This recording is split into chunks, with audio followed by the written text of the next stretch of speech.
Same എൻ്റെ കുട്ടി മറ്റേ ഡ്രസ്സൊക്കെ ചെയ്ത് സെറ്റപ്പായിട്ട് അവൻ ആ ഷോയിലേക്ക് കയറാൻ നിൽക്കുന്നത്. ഞാൻ ഇങ്ങനെയൊക്കെ ചെയ്യാവോ? വളരെ മോശം.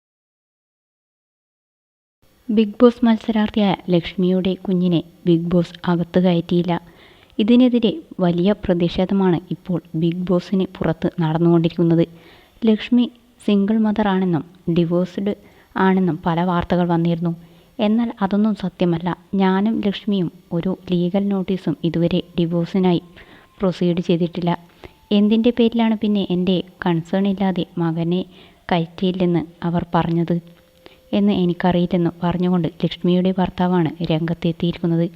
ചെന്നൈ വരെ ടിക്കറ്റും തന്ന് തൻ്റെ മകനെയും മദറിൻ്റെയും അവിടെ വരെ എത്തിച്ചപ്പോൾ അതിനകത്ത് കയറ്റി അവൾക്കൊന്ന് കുഞ്ഞിനെ കാണിക്കാനുള്ള മര്യാദയെങ്കിലും ചെയ്യാമായിരുന്നെന്നും ഇത്രയും ദിവസമായില്ലേ ആ കുഞ്ഞ് സ്വന്തം അമ്മയെ പിരിഞ്ഞിരിക്കുന്നു, അതെങ്കിലും നിങ്ങൾക്ക് കാണിക്കാമായിരുന്നു എന്ന് പറഞ്ഞുകൊണ്ടാണ് ലക്ഷ്മിയുടെ ഭർത്താവ് രംഗത്തെത്തിയിരിക്കുന്നത്.